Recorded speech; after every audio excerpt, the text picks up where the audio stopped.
Effective demand, not just the desire to purchase, but the ability to purchase. The field of economics gives us two basic concepts, supply and demand. Supply is the amount available. Demand is the amount that is wanted by people. Economics tells us that these two forces will balance with one another automatically, in most cases, but not in every case.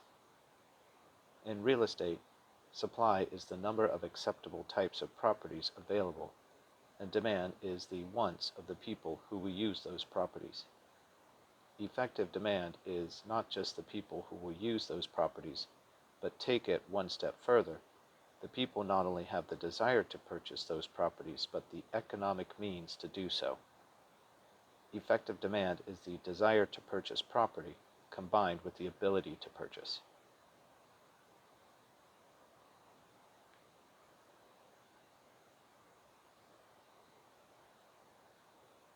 Mello-Roos disclosure. Local improvement additional property tax disclosure. Property taxes are often used to run cities and municipalities. Mello-Roos is a special assessment of local property taxes for the purpose of local city, municipality, or local infrastructure development. The Mello-Roos Community Facilities Act of 1982 gave local cities and municipalities the right to set up community facilities districts within which bonds can be issued to raise money. Special taxes can be levied against property to finance local facilities, services, and infrastructure. The Mello-Roos disclosure is the requirement of notifying the buyer of a property that such additional taxes exist on that property.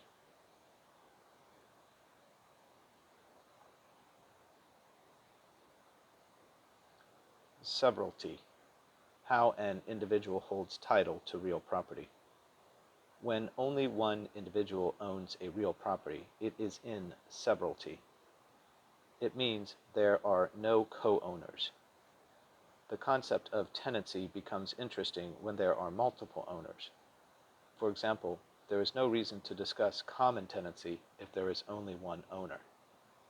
Only one owner holds title in severalty or as an individual. Related words, tenancy.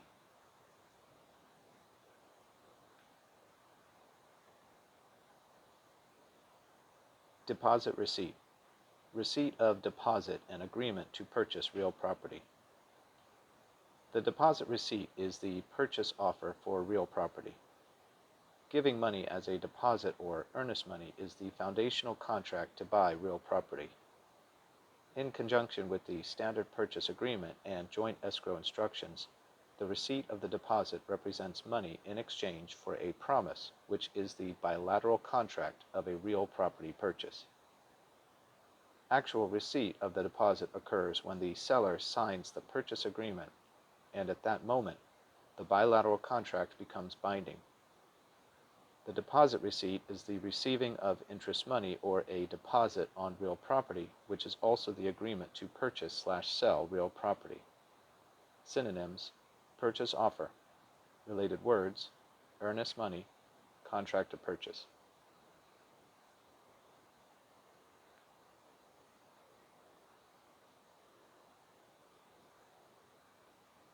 Deed of partial reconveyance. Transferring title of a single property from a blanket loan. A contractor that takes a loan to build multiple homes on multiple properties, or a subdivision for example, needs to be able to sell off homes/properties out from under the original loan. Parentheses, a loan taken on multiple properties is called a blanket loan, and so a construction loan taken to build on multiple properties is a construction loan. Is a blanket loan, end parentheses. A blanket loan will often contain details as to when and at what cost each property can be paid off as it is completed and sold. So each property paid off is a partial payoff of the blanket loan, and because real property title has to be transferred with a deed when sold, a deed of partial reconveyance is used. The deed of partial reconveyance transfers title one property at a time out of the ownership of the blanket/contractor to the new property owner. Related words: blanket loan, title, deed, real property.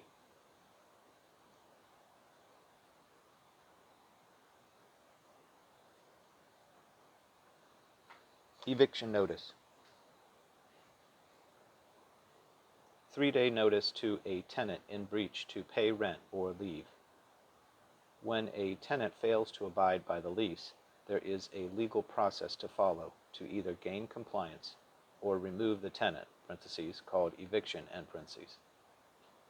The notice to pay or quit, which is also called the eviction notice, is the first step in the eviction process. The notice to pay or quit gives the tenant 3 days to comply or move out.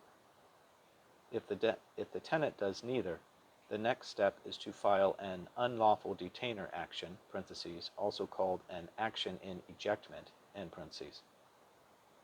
The unlawful detainer action is simply a form filed with the municipal court. For an extra fee, this form can be served on the tenant by the service provider of the court, which is typically the sheriff. After the tenant is served, the tenant has 5 days to move out or respond to the court.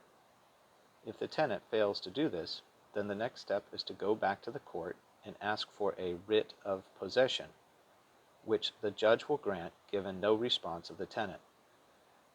Again, the writ of possession needs to be served on the tenant, and 5 days later, the sheriff can physically remove the tenant. The notice to pay or quit is the eviction notice and is the initial notice of the tenant to either abide by the lease, pay the rent, or move out. Synonyms: pay or quit. Related words: eviction.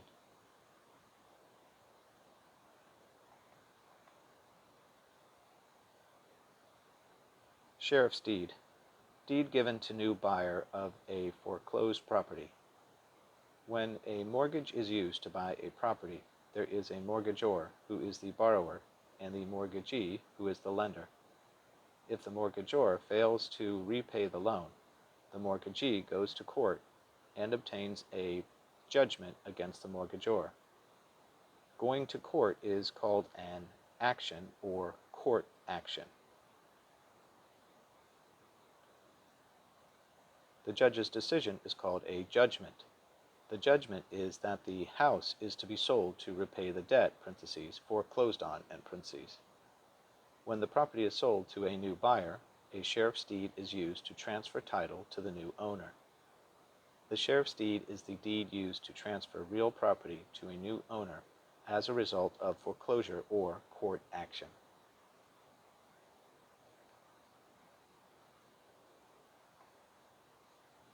Condemnation.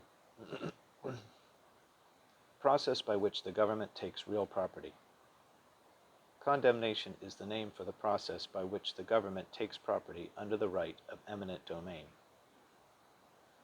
Remember that eminent domain is the right of the government to take real property from its citizens at fair market value for the greater good.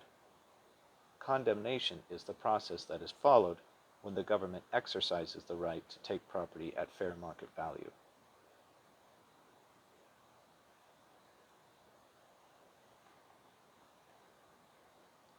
Duress. Signing a contract because of force or the threat of violence. A valid contract requires legally competent parties, mutual consent, lawful object, and acceptable consideration. Mutual consent, or a meeting of the minds, is both parties to the contract understanding and agreeing to the contract. There are different levels of mutual consent, the highest being genuine consent. Genuine assent means a person is happy about the terms and conditions of a contract or is in full agreement with the terms and conditions of the contract. Mutual consent means that a person is agreeing to follow the terms of a contract, but might not really like them much. The lowest level of mutual consent is no mutual consent at all, but being forced to sign or agree to a contract. Signing or agreeing to a contract against one's will because of force or the threat of violence is duress. Menace is the threat of violence, and duress is the feeling that menace produces. Contracts signed because of menace or under duress are not legally enforceable contracts. Synonyms: menace. Related words: consent, mutual consent, meeting of the minds, genuine assent.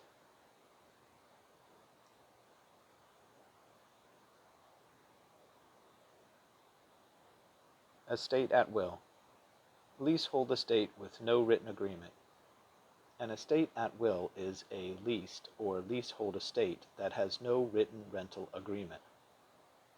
There are still established rules, like either party may cancel the lease agreement on 30 days written notice.